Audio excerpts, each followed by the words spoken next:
Of a hollow circular shaft with a solid circular shaft. ഒരു comparison നമ്മൾ കഴിഞ്ഞു. ഏതാണ്? Comparison by strength. Comparison by weight ആണ് നമ്മൾ ഈ ക്ലാസ്സിൽ നോക്കുന്നത്. Okay, second one comparison by weight. അപ്പോൾ ഇവിടെ നമുക്ക് എത്തിച്ചേരേണ്ടത് weight of the hollow shaft divide by weight of the solid shaft. ഇവിടെ എത്തിച്ചേരണം. അതിനുവേണ്ടി കുറച്ച് കാര്യങ്ങൾ അസംഷൻ ആയിട്ട് എടുക്കുക. Same material is used. Same material. Hollow shaft ഉണ്ടാക്കാനും സോളിഡ് ഷാഫ്റ്റ് ഉണ്ടാക്കാനും സെയിം മെറ്റീരിയൽ, സെയിം ലെങ്ത് ആണ് രണ്ട് ഷാഫ്റ്റിൻ്റെ. അടുത്ത പോയിന്റ് വളരെ ഇമ്പോർട്ടൻ്റ് ആണ്. These two shaft could transmit same torque. Same torque. അപ്പോൾ ഇത്രയും കാര്യം പറഞ്ഞു. ഓക്കെ, സെയിം മെറ്റീരിയൽ എന്ന് പറഞ്ഞു കഴിഞ്ഞാൽ ഒരേ മെറ്റീരിയൽ കൊണ്ട് ഹോളോ ഷാഫ്റ്റ് ഉണ്ടാക്കിയാലും സോളിഡ് ഷാഫ്റ്റ് ഉണ്ടാക്കിയാലും അവിടെ ജനറേറ്റ് ചെയ്യുന്ന ഷിയർ സ്ട്രെസ് സെയിം ആയിരിക്കും. Same shear stress. ശരി, ഇനി നമുക്ക് T by J is equal to C theta by L is equal to tau divided by R. ഇതാണ് നമ്മുടെ equation. R radius of the shaft, tau shear stress generated in the shaft, T is the torque and J is the polar moment of inertia. Circular section ന്റെ polar moment of inertia എന്ന് പറയുന്നത് pi divided by 2 r raised to 4 ആണ്. ഇനി ചില terms നമുക്കൊന്ന് നോക്കാം. R naught എന്ന് പറയുന്നത് outer radius of hollow shaft. hollow shaft. Ri എന്ന് പറയുന്നത് inner radius of the hollow shaft. ഇനി നമുക്ക് R എന്ന് പറയുന്നത് radius of the solid shaft. ഇത്രയും കാര്യങ്ങൾ നമുക്കൊന്ന് അറിഞ്ഞിരിക്കേണ്ടതാണ്. ഓക്കെ, അപ്പോൾ ഇവിടെ നമുക്ക് നോക്കാം. സെയിം ടോർക്ക് എന്ന് പറഞ്ഞ സ്ഥിതിക്ക് ടി എന്ന് പറഞ്ഞ ടേം എന്തിനാ വെറുതെ വെച്ചോണ്ടിരിക്കുന്നത്? വേണ്ട. അപ്പോൾ നമുക്കിവിടെ എഴുതാം tau is equal to R by J എന്ന് എഴുതാം. ഇനി രണ്ട് കേസിലും, ഹോളോയുടെ കേസിലും സോളിഡിൻ്റെ കേസിലും ഉണ്ടാകുന്ന ഷിയർ സ്ട്രെസ് ഞാൻ എഴുതാൻ പോവാണ്. Tau hollow is equal to എന്താണ്? R naught divided by J, pi by 2 r raised to 4, r naught raised to 4 minus ri raised to 4. ഇങ്ങനെ വേണം എഴുതാനായിട്ട്. കാരണം ഇത് ഹോളോ സിലിണ്ടറിൻ്റെ കേസാണ്. അവിടെ മാക്സിമം റേഡിയസ് വരുന്ന ആർ നോട്ട് ആണ്. അതുകൊണ്ട് ആറിൻ്റെ കേസ് പകരം ആർ നോട്ട് എഴുതി. ഇവിടെ ജെ എഴുതിയപ്പോൾ ആർ റേസ് ടു 4 എന്ന് എഴുതിയത് R naught 4 minus R I raise to 4. ഇനി shear stress in the solid shaft നമുക്കതിനെ എങ്ങനെ എഴുതാം? Capital R divided by pi by 2 J is pi by 2 r raised to 4. അതാണ് ജെ വാല്യൂ വരുന്നത്. ഇവിടെ നമുക്ക് ആർ ക്യാൻസൽ ചെയ്ത് കളയാം. ഇപ്പോൾ ഇവിടെ ആർ ക്യൂബ് വന്നിട്ടുണ്ട്. Okay, fine. ഇനി നാം പറഞ്ഞത് സെയിം മെറ്റീരിയൽ ആയതുകൊണ്ട് സെയിം ഷിയർ സ്ട്രെസ് പ്രൊഡ്യൂസ് ചെയ്യുന്നു. അപ്പോൾ സെയിം ഷിയർ സ്ട്രെസ് ആയതുകൊണ്ട് രണ്ടും ഇക്വേറ്റ് ചെയ്യാം, രണ്ട് ഇക്വേഷൻസും കൂടെ. അപ്പോൾ നമുക്ക് ഇവിടെ എഴുതാം. ഇക്വേറ്റ് ചെയ്യുമ്പോൾ പൈ ബൈ ടു ക്യാൻസൽ ആയി പോക്കോളും. മിച്ചം നമുക്ക് വരുന്നത് R naught divided by R naught raise to 4 minus R I raise to 4 is equal to 1 divided by r cube. Okay, ഇതിൽ നിന്ന് നമുക്കൊരു കാര്യം എഴുതാം. r cube is equal to r naught raised to 4 minus ri raised to 4 divided by r naught എന്ന് എഴുതാം. r cube is equal to r naught raised to 4 into 1 minus 1 by n raised to 4 whole divided by r naught എന്ന് എഴുതാം. ഇതിൻ്റെ reason എന്താണ്? നാം പറഞ്ഞു തന്നിരുന്നു R naught divided by R I എന്ന് പറയുന്നത് എൻ ആണ്. അപ്പോൾ ഇവിടെ നമുക്ക് R I raise to 4 divided by R O raise to 4 എന്ന് പറയുന്നത് 1 ബൈ എൻ പവർ 4 ആയിട്ട് വരും. അപ്പോൾ അങ്ങനെയാണ് ഈ ബ്രാക്കറ്റിനകത്ത് 1 മൈനസ് 1 ബൈ എൻ പവർ 4 വന്നത്. ഓക്കെ,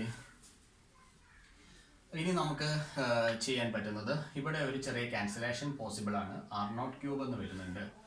ശരി, അപ്പോൾ നമുക്ക് ഇവിടെ എഴുതാം. R cube is equal to R naught cube into 1 n raise to 4 minus 1 divided by n power 4. ഇത്രയും വന്നിട്ടുണ്ട്. അപ്പോൾ ഇവിടെ ഒന്ന് ക്യൂബ് റൂട്ട് എടുത്തു കഴിഞ്ഞാൽ എന്ത് വരും? R is equal to R naught into n raise to 4 minus 1 divided by n raise to 4 the whole raise to 1 by 3. ഇത്രയും വന്നിട്ടുണ്ട്. ഇനി നമുക്കിവിടെ ജസ്റ്റ് ആർ ബൈ ആർ നോട്ടിൻ്റെ വാല്യൂ നമുക്ക് എന്നെഴുതാൻ പറ്റും? ആർ ബൈ ആർ നോട്ടിൻ്റെ വാല്യൂ ഇത്ര എഴുതാം. അങ്ങനെയാണെങ്കിൽ R by R naught the whole square എത്രയാണ് എന്ന് നമുക്ക് നോക്കാം. R by R naught the whole square is equal to ഇവിടെ 2/3 എന്ന് വരും. ഓക്കെ, അപ്പോൾ നമുക്ക് ഇവിടുന്ന് ഈ ഇക്വേഷനിലേക്ക് വരാം. R by R naught the whole square is equal to n⁴ minus 1/n⁴ the whole raise to 2/3 എന്ന് നമുക്ക് വന്നിട്ടുണ്ട്. ഓക്കെ, ഇനി നമുക്ക് നമ്മുടെ കേസിലേക്ക് വരാം. WH/WS ആണ് നമുക്ക് വേണ്ടത്. വെയിറ്റ് എന്താണ് ശരിക്കും? വെയിറ്റ് എന്ന് പറയുന്നത് mass into acceleration due to gravity ആണല്ലോ. മാസ് എന്ന് പറഞ്ഞാൽ ഡെൻസിറ്റി ഇൻറ്റു വോളിയം ആണല്ലോ. അങ്ങനെയാണെങ്കിൽ density into base area into height into G എന്ന് എഴുതാമല്ലോ. അപ്പോൾ ഇവിടെ നമുക്ക് ഇനി എഴുതാം ഡെൻസിറ്റി ഇൻറ്റു ഏരിയയ്ക്ക് പകരം πr² എന്ന് എഴുതാം. സർക്കുലർ ക്രോസ് സെക്ഷൻ ആണല്ലോ, സിലിണ്ടർ അല്ലായിരിക്കുന്ന സാധനം. h ഇൻറ്റു ജി എന്ന് എഴുതാം. അപ്പോൾ അത് ഡെൻസിറ്റി കോൺസ്റ്റന്റ് വെട്ടിക്കളഞ്ഞു, π constant, h constant, G constant വെട്ടിക്കളഞ്ഞു. അപ്പോൾ നമുക്ക് ഫൈനലി W എന്ന് പറയുന്നത് എന്തിനോട് പ്രൊപ്പോർഷനാണ്? റേഡിയസിന്റെ സ്ക്വയറിനോട് പ്രൊപ്പോർഷണൽ ആണ് എന്നുള്ളൊരു കാര്യം നമുക്ക് മനസ്സിലായി. അപ്പോൾ നമുക്ക് no need of equating, we can take a direct ratio here. WH divided by WS is equal to hollow cylinder കേസിൽ നമുക്ക് ഇവിടെ എഴുതാം R0 square minus Ri square divided by R square എന്ന് നമുക്ക് ഇവിടെ എഴുതാൻ സാധിക്കുന്നതാണ്. അപ്പോൾ നമുക്കിവിടെ R0 സ്ക്വയർ പുറത്തെടുത്ത് കഴിഞ്ഞാൽ എന്ത് വരുമെന്ന് നോക്കാം. 1 മൈനസ് 1/n² എന്ന് വരും. കണ്ടോ, ഈ സെയിം സംഭവമാണ് ഇവിടെ എഴുതിയിരിക്കുന്നത്. R0/Ri എന്ന് വെച്ചാൽ എന്നാണ്? R0/Ri ദ ഹോൾ സ്ക്വയർ എന്ന് പറഞ്ഞാൽ Ri/R0 ദ ഹോൾ സ്ക്വയർ എന്ന് പറഞ്ഞാൽ 1/n² ആണ് നമുക്ക് വരുന്നത്. R0² വാല്യൂ ഇവിടെ നമ്മൾ കണ്ടുപിടിച്ച് വെച്ചിട്ടുണ്ട്. അപ്പോൾ ഇവിടെ സബ്സ്റ്റിറ്റ്യൂഷൻ കൊടുക്കാൻ വേണ്ടിയാണ് നമ്മൾ ഇതിവിടെ കണ്ടുപിടിച്ചത് എന്നുള്ള കാര്യം മനസ്സിലാക്കുക. ജസ്റ്റ് ഒന്ന് സബ്സ്റ്റിറ്റ്യൂഷൻ കൊടുക്കാം. ഫൈനൽ ആൻസറിലേക്ക് നമുക്ക് വരാം.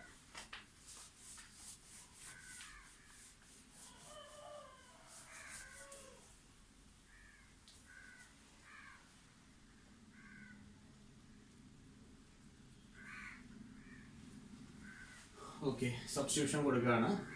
ഇവിടെ സബ്സ്റ്റിറ്റ്യൂഷൻ കൊടുത്തു. WH divided by WS is equal to R0/R² എന്ന് പറയാം. അപ്പോൾ n⁴ divided by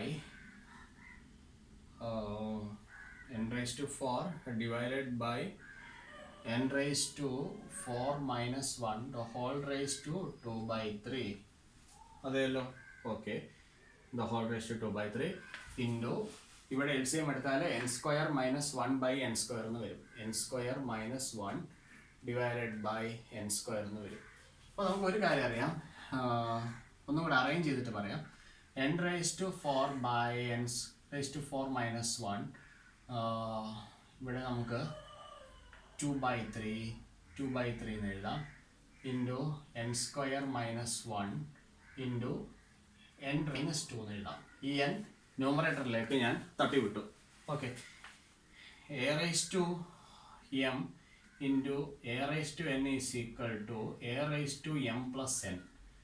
ഈ ഒരു സംഭവം നമുക്കറിയാം. അപ്പോൾ ഇവിടെ ഞാനൊന്ന് എഴുതുകയാണ്.